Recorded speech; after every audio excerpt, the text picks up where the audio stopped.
current electricity. So when electrical current is moving now, so we were focused on static electricity previously, when things are held, and we moved on to what happens between two charged plates. But now we're looking at when you have, okay, this force of attraction within a battery, how can we use that to actually do work on objects? We're going to be thinking about metals and non-metals as conductors, insulators, voltage and potential difference, electrical resistance, Ohm's laws, and Kirchhoff's laws for current and voltage. So it's going to be 40 minutes of just a lot of learning, okay? So a lot of learning and then we'll be done. Into current electricity. So when we think about the flow of charge, okay, here is our charge flowing. For most circumstances in our physics course, we are talking about the flow of charge in metals. So we think about all the wires around here, all the wires that connect everything.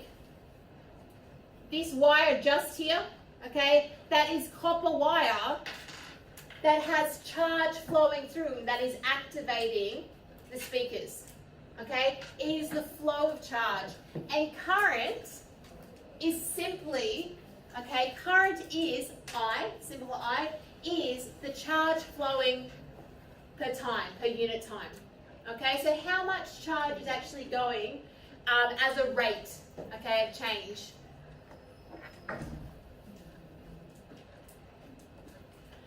We can discuss that charge can flow either positive charge or negative charge. Now this is something a bit tricky I'm going to put forward to you. In a metal, right, so in a metal, look at my pen. In a metal, I told you that the nucleuses of the atom, okay, so the nucleuses that are positively charged, nucleuses, can they move? No. So how can we have in a metal a flow of positive charge? Okay? This charge, this flow of positive charge is known as conventional current. So it's conventional current. But we know that they can't actually move, but it's a relativity thing. So we know it's the electrons that are moving. We know that because the electrons are free to move. They are quite happily, the electrons are very small and can quite easily move through metal. Okay, the outline, the valence electrons. But if you imagined that the electrons were stationary, but they are actually moving, it would be the positives, the protons moving relative to the stationary electrons. That's really hard to think of, that whole idea. Like relative, if we switched it, it would be a relativity exercise. So we know it's the electrons moving, but we say that the current is positive, the positive charges are moving, but in metal, we actually really know that it's not that way. I just wanted to add that to you if you want to. Anybody want to have a thought experiment that's the heart of physics? Okay. So, current is the flow. I'm just going to move this. Current is the flow of charge. And we are defining, so if we look at this diagram here, my current moves out of the positive and it moves around the circuit. Now the thing that makes that current move all comes from the power source, from the battery, from the power points, okay? It's the power source. And that is what creates what we call this electromotive force. It's the push.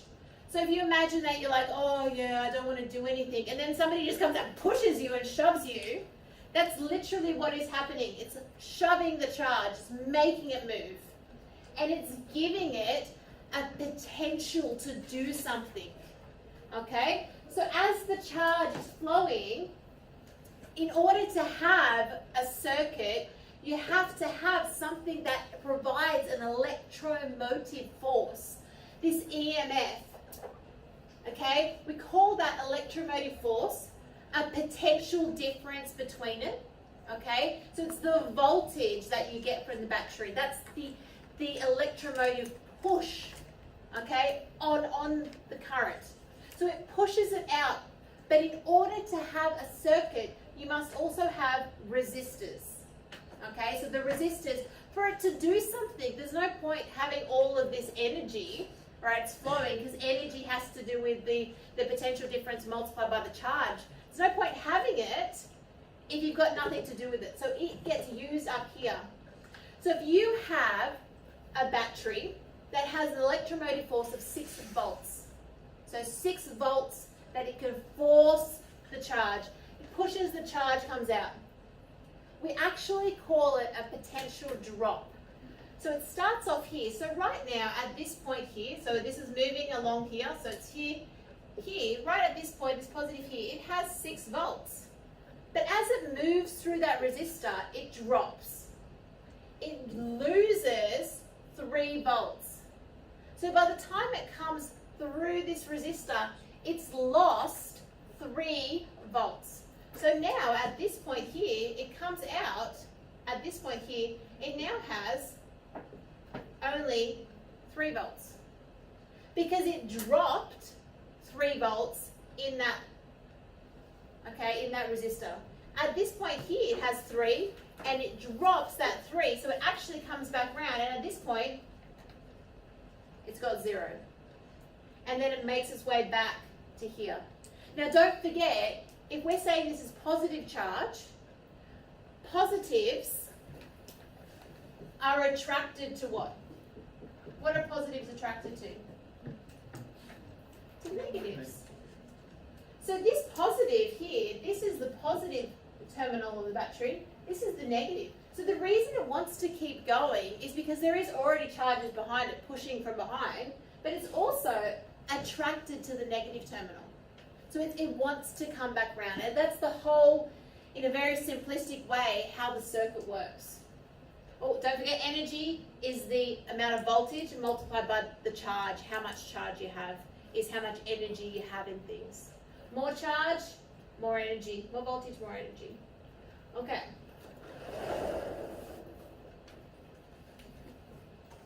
What? So we already talked very briefly. So resistors, in order to have a circuit, we also have to have, along with our electromotive force, a resistor. Now, your computers have lots of resistors. Your phones have resistors. A resistor is what the actual work is being done on. That the light, the little LED, the reason that the projector is working is because of the resistors in it. Like a camera, it's a resistor. It's something, if you do work on something electronically, it is a resistor, okay? Because it's using the energy. So here now, we have a circuit. We've got an electromotive force. We have a resistor. We also have this relationship V equals IR. Now, hands up, have we seen V equals IR before? I know that most of you have seen V equals IR. It's Ohm's law. So the voltage is related to the current multiplied by the resistor. Now the resistor, in general, is always a constant. Now it can change its value if it heats up. I'll talk about that a little bit later. Okay, but in general, the resistor is that ratio between the voltage and the current in the circuit. So Ohm's law has to do with that relationship between the voltage and the current. So if you kept the resistor the same, but you increase the voltage, what's going to happen to the current? It's going to also increase. If you, sorry, I don't want to run out of time. A resistor, okay, has multiple things that affect an actual resistor. So with a resistor, there's 2 major things that impact on a resistor. So if we think about this now, let's do a resistor here. So here's my resistor. Okay. We have the size of the resistor that impacts on how much resistance, and we also have the material. So So depending on what something is made of will impact on how much resistance that it has. So if you have rubber, would rubber be a conductor? So we think resistance equals, this is resistivity, that has to do with the type of material, that's this value, multiplied by the length of the resistor over the cross-sectional area. Rubber, 10 to the power of 13, it is not a conductor, it is an insulator. Because it is huge, the resistance would be huge. So depending on the material will impact on the value of the resistance that the resistor has. Depending on the size will impact on how much resistance that it has. So if we had two different resistors, okay, but one had a smaller length and a much larger cross-sectional area, it is going to provide much less resistance than something that has a very small cross-sectional area and a long length. So this, if we had resistor 1 and we had a resistor 2, the value of resistance 1 would be much less than the value of resistor 2, because size is very important as well. And we can see that by the fact that it is length divided by cross-sectional area. Okay? So now once we know about our resistors and we've got different circuits, most circuits do not look like, let's have a look, where's the previous one? This is not what most circuits look like. Most circuits are not like this. They have multiple resistors. So multiple resistors, okay, there's two different ways that multiple resistors can be wired, in series or in parallel. So when resistors are wired in series, it means that they are, okay, connected together. So when they are wired in series, and a good example of this is like, and again, I already learned from the first class that it's different. I tried to use an example of a garden hose, and then everybody told me they didn't have a garden. Did anybody have a garden back home? See? Whereas here in Australia, you say, oh, you know, the garden hose, and we can use a garden. Do you guys know what a garden hose is? Yeah, everyone's like, we didn't have a garden. What are you talking about? Like, this was a big thing for me. Anyway, I've moved on. So you can think about this as fairy lights. Anybody had fairy lights? You know what I mean by fairy lights? You know, like Christmas tree lights. You know, or like the little lights, like the little lights that are, they're like a green, white here, and they've just got like a little light, and then a little light, and then a little light, and they're really pretty, like fairies, twinkling, bright and sunshine. Well, a lot of the times they're wired like this. So each resistor is in series. Now the problem with those is that if one of them burns out and breaks, because they're in series, it actually cuts the circuit, which makes them not as great, which means parallel wiring is much better. But they're a good example of having resistors that are in series. So each resistor represents something. It's not this, oh, it's just an R1. It actually is something. So here, it could be a light, and then another light, and then another light, or something that we use. I don't know, I'll try to come up with other examples. This one's easy to think of. Parallel, a good example of parallels would be these house lights, right? They're wired, they've got one switch, but they're wired in parallel so that if one breaks, it doesn't matter because it's still, the circuit can be completed. And what I mean by that is, in series, an electron comes here, goes through this resistor, then goes through that resistor. They have to go through all the resistors. But in parallel, it's here, it's got a choice. It could go through 1, 2, 3, or 4. So in parallel, the resistors will not, I suppose the current is split. So if you have a current, so if you have a flow of electrons, all positive charges, positive or negative charges coming in, doesn't matter, they have to go to one or the other. They can't go to all of them. Whereas when you have resistors in series, the current, the charge, will be going through every single resistor. That's the massive difference.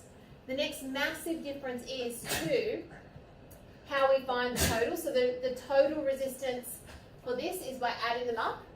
The total equivalent resistance in parallel is by doing the inverse of them and adding them. Another massive difference which we're going to go over is in series, the potential difference is used different. The voltage is shared. So if this is coming in here with 10 volts, well, some of it's being used here, some of it's being used here, some of it's being used here, some of it's being used here. In here, in parallel, the voltage is the same across all of the resistors. So what does that look like? Okay, so when we have, and we're going to do this, I will, yeah. So when we have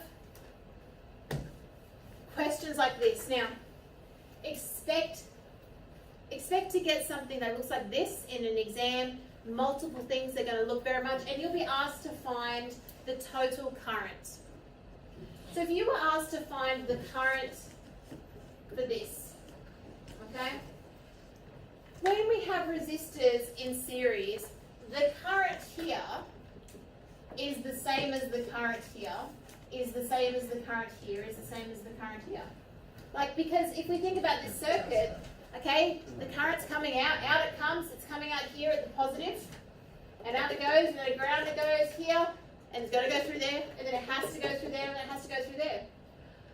But I need to, in order to use Ohm's law, I know the total potential difference. In order to find the total current, I must have the total resistance. So when I have them in series, I have to add them up. So the total resistance here was simply the 10 plus the 5 plus the 20, which gave me this 35 ohm resistor. So if I wanted to, I could replace these three resistors with just one resistor, and it is exactly the same. So here, to find the total current, I'd simply go, well, I've got 14 equals current times 35. So the current equals 14 over 35, which equals 0. I've got them plus here, 0.4. Okay? So the current that is going through all of these points is equal to 0.4 amps. It's the same at all of the points. It doesn't matter because they are in series. But this 14 volts is going to drop every time it has to go through a resistor. So if it starts at 14, it comes here, right? So we look at it like this. It's going to start here at this point at 14 volts. But this is the force. It's the potential difference. It's the one that does the work. So if it's 14 here, it's not going to be 14 when it comes out because it's going to lose some. So this here, V equals IR, is going to be equal to the 0.4 times the 10, so 4 volts. So it starts here at 14, and it's going to use 4 volts of potential difference. It's going to drop 4 volts. So at this point here, it's coming out at 10. Because it's dropped 4 volts when it went through that resistor. It used up that force. Because this is the electromotive force to push them all through the resistors. So it comes out. So if it starts here, this here, if that's 5, well, V equals IR, so it's 0.4 times 5. So that equals to 2 volts. So it's using 2 volts. So it goes in at 10. It's now coming out at 8 volts. Because it's gone in at 10. And it's dropped 2, so it's negative 2. So it's coming out at plus 8, which means it's going in here at plus 8.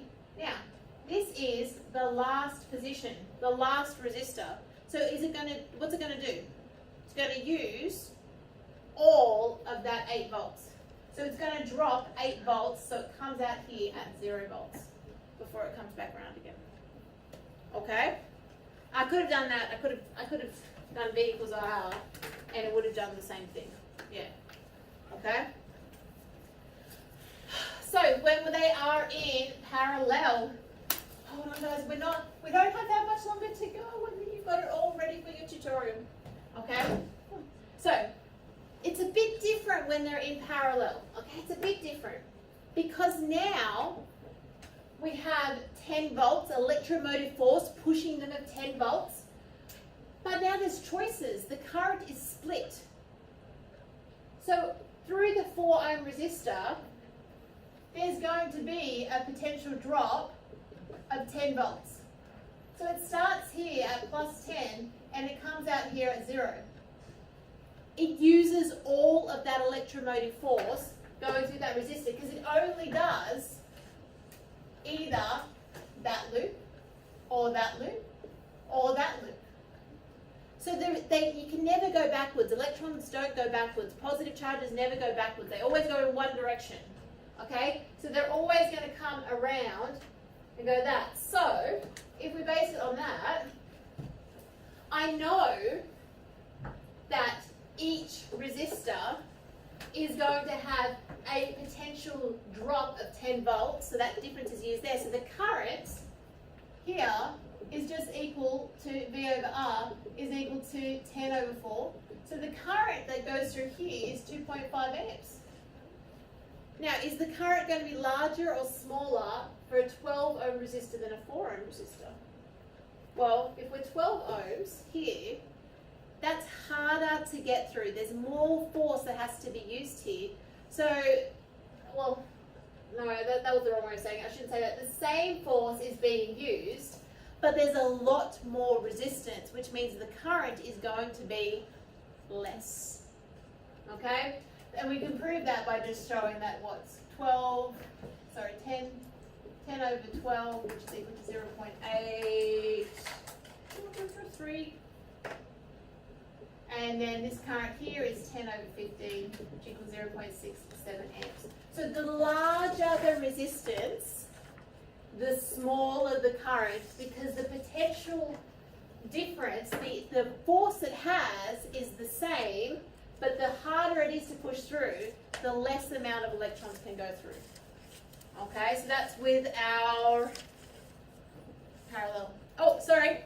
And to find the sum of the currents, I just add them all up. I could have done it the same way by just finding the equivalent resistor, and then using the equivalent resistor, I would have found that the current equals V over R equals 10 over 2.5, which equals the same 4 amps. Either which way. We've got another 2 more big things to learn and we're good, okay? It's not that bad. Briefly mentioning, as we move into the harder questions, this is what it's going to look like. Okay, so just expect, not quite yet, okay, that there is real life circuits aren't simple circuits. Real life circuits, you have multiple things, and you always must start by taking the parallels like this and making the equivalents of those, and then taking the equivalents of those. You want to end up with a series circuit. So you just need to keep on finding equivalent relationships. You cannot do anything with this resistor to find an equivalent resistance without dealing with these things first. Okay, you guys are doing really well. This is a lot of stuff to take in. So let's do some work yourself. So take your sheet, please. And then on the back of your sheet or on a book, it doesn't really matter, I want you to find, so this is, I've adapted this question, I want you to find for me 3 currents. The current total, right? So the total current that's going in here. And I want you to find the current at, let's call this current 1, and let's call this current 2. So how will you go about finding the currents for those 3 things? Where would you start? Okay, think to yourself, how am I going to go about doing this? I know that this is 20 volts, but the thing that makes this bit more tricky is the fact that this 23 ohm resistor is in series with these things that are in parallel. Okay, so given that question, the equivalent resistances have already been done for you here. So this resistance was found by going, well, 1 over the R is equal to 1 over 6 plus 1 over 3. So 1 over R is equal to 3 over 6. So R is equal to 2 ohms. So this was found, that equivalent resistor was found using my parallel resistors rule. Okay, and then this resistance total was found using series rules. So the 23 here plus this 2 here is the 25. So where do you need to start if you're going to find the currents? Yeah, so you start here. So start by finding, if we know the voltage total is 20, the resistance total is 25 ohms, well then the current is equal to 20 over 25, which is equal to 0.8 amps. So start here.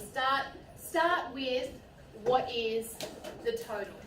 Because you can always find that in general, unless it's really tricky. So once I've found my total, alright, and I know that that is 0.8, it's a pretty good thing. Because once I know the total is 0.8 for the current, I can figure out how much potential drop is going to occur over this 23 ohm resistor, because that's the big thing.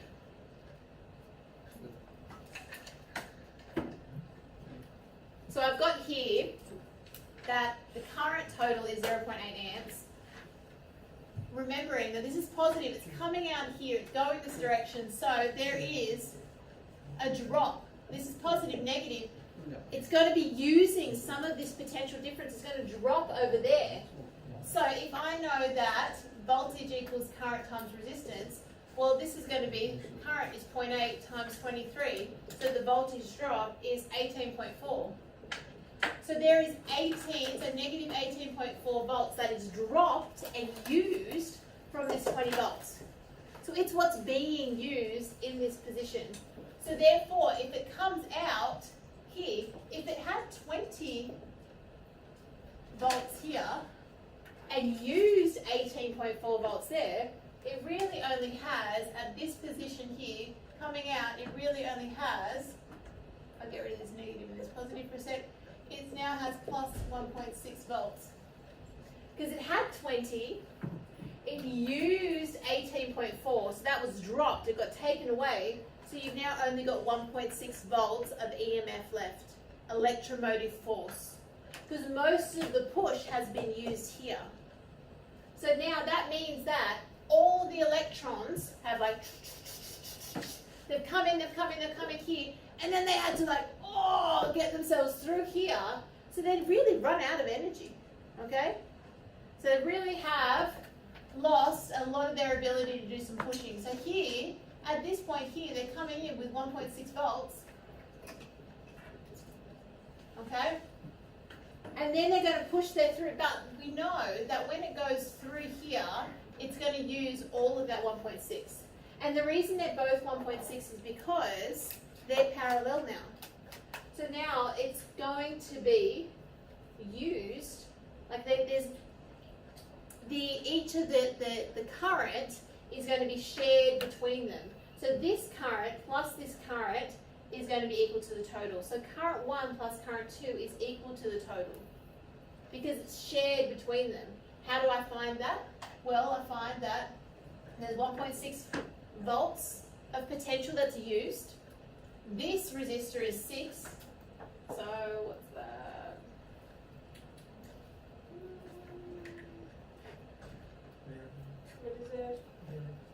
0.27 amps. And this one is 1.6 divided by 3.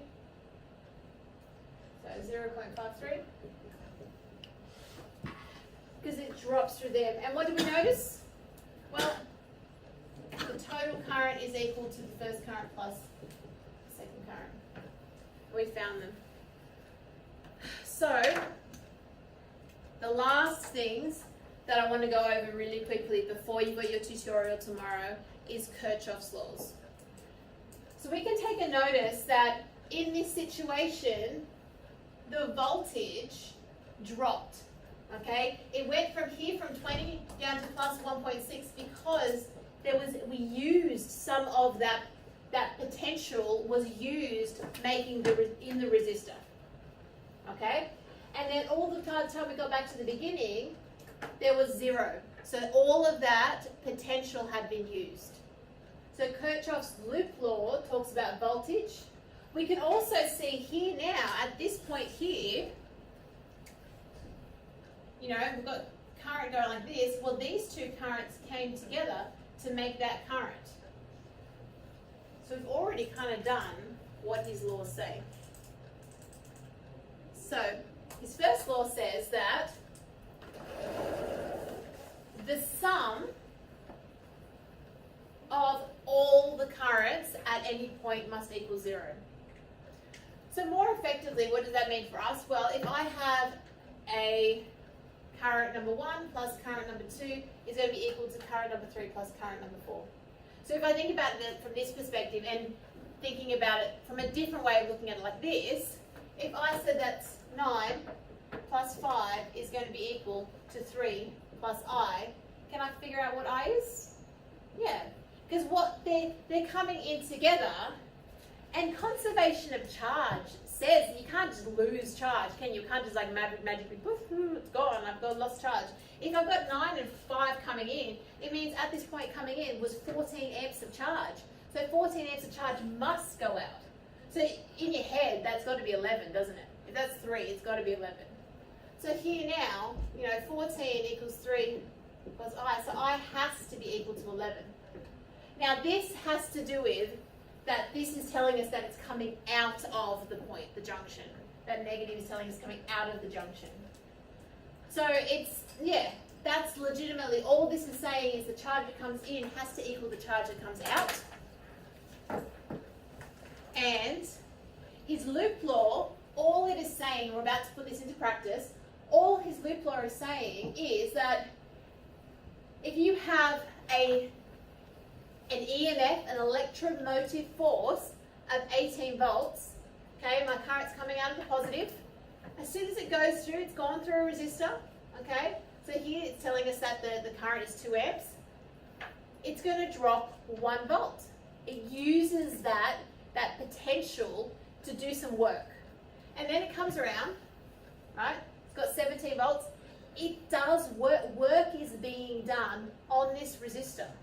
So as it goes through the current, it's losing its ability to do work. So there is a potential drop of 12 volts, okay? So, and we know that because of the resistor, we've got current, so V equals IR is 12 volts. So it drops that. As it comes around here, it's got the 5, and then it's going to use all the rest of its potential until it comes back, and it's always going to have 0 when it comes back. So that's all his loop law is saying. So let's think about how that looks like in practice. Okay. In this situation, and I'll just flick this up here.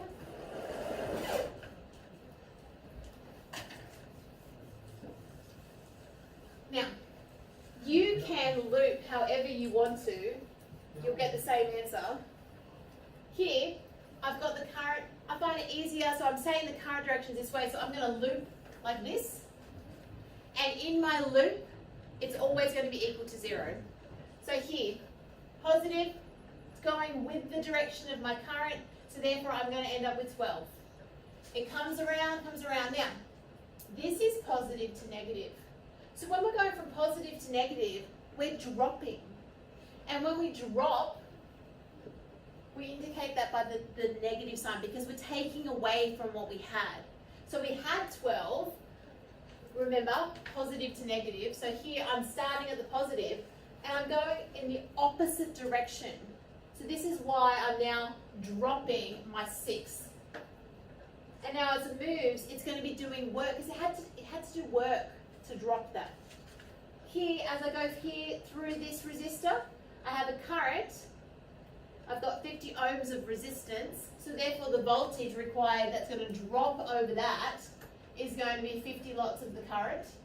Now that's what's dropping. So 50I, and then it comes back around again, it's dropping another 100 times the current, okay? And that all equals 0. So when I look at that, 12 minus 6 is 6 equals the negative, it's a negative 150I equals 0, so 6 equals 150I, so I equals 25 amps. If I looked at the opposite direction, it still would have worked. 0.05.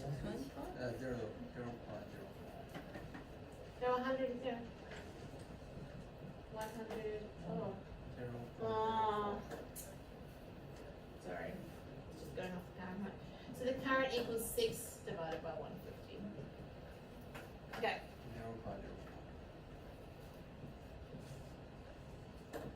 0.04.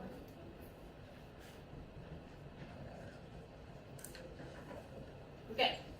If I had looped it the other direction, what would have happened? So if I looped it in the opposite direction, I would have found, so if I looped it in the opposite direction,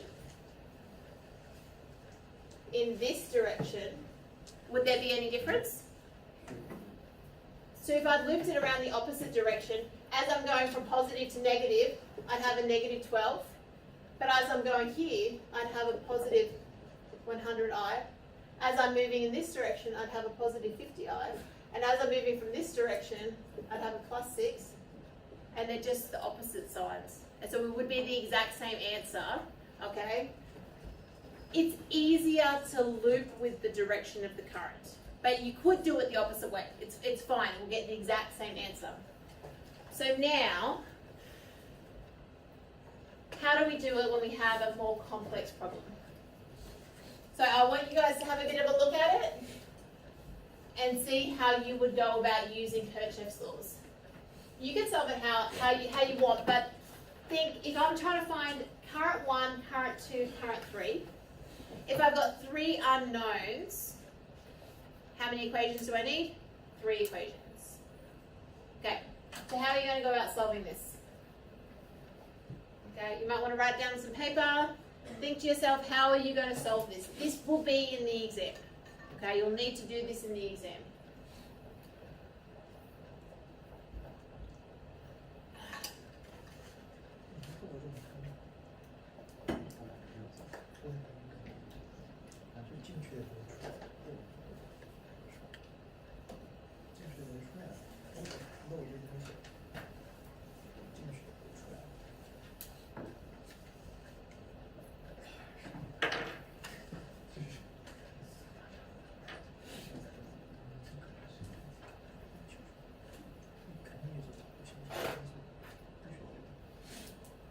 So his junction law, and I could look at for any which way, but his junction law has to do with current. So this is all about the current. And I can create a relationship between current number 1, current 2, current 3 by just looking that if this is the direction, so my arrows are already in, okay? So it's telling me these are the directions. Well, it hits this junction, so a junction is just a point, and that means that current number 1 is branching out to number 2 or number 3. So always look for some relationship with current. It's the easiest one to start off with, of my one of my equations. And then I need to look at my loops.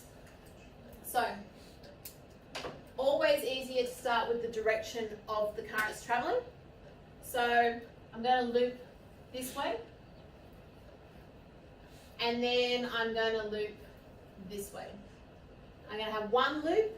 Each loop is separate to each other. Each loop has its own equation. So in terms of this loop, okay, I'm going to think first about this situation now. So here, I'm starting at the positive. So I have my 20 volts is the potential I start off with. And then I come around. Now it's 60 ohms, but it's current number 1. So the voltage drop for this is going to be negative 60 I1. So minus 60 I1. And then it comes around here. I'm still in the direction. So this is still positive going to negative. So it's dropping. Okay. It's going to be minus 20. Now this is the situation. I don't have current 1 anymore. I'm now dealing with current number 2. So current 2 and then that's a loop round, I'm back to the beginning. So that equals 0. Okay, so that's where I need to isolate which ones I'm dealing with. And then the next loop I have is I'm looping in here.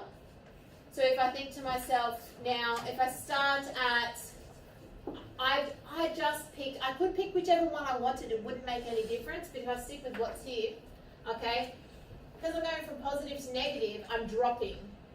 So therefore, if I start here from my equation, I've started off with a drop. Okay, so I'm dropping 10, and then I'm also dropping this way because I'm in the direction of the current. So I'm dropping 10, check the current, I3, and I'm coming back around. Now, here, okay, this is the positive and that's the negative of this particular resistor. So because I'm now moving from negative to positive, I'm now gaining. So because I'm now gaining up. So this will now be, if this is a 20 ohm resistor, I'm gaining 20, I2 equals 0. Okay, so the most tricky thing with using his loop laws is just figuring out which ones are positive and which ones are negative.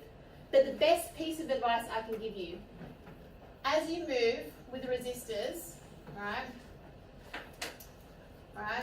from positive to negative. So if you're moving in this direction, it is a drop, and therefore it's going to be a negative value.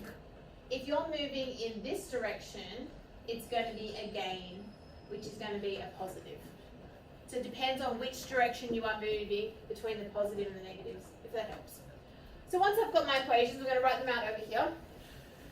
I1 equals I2 plus I3, and then I have 20 minus 60 I1 plus 20 minus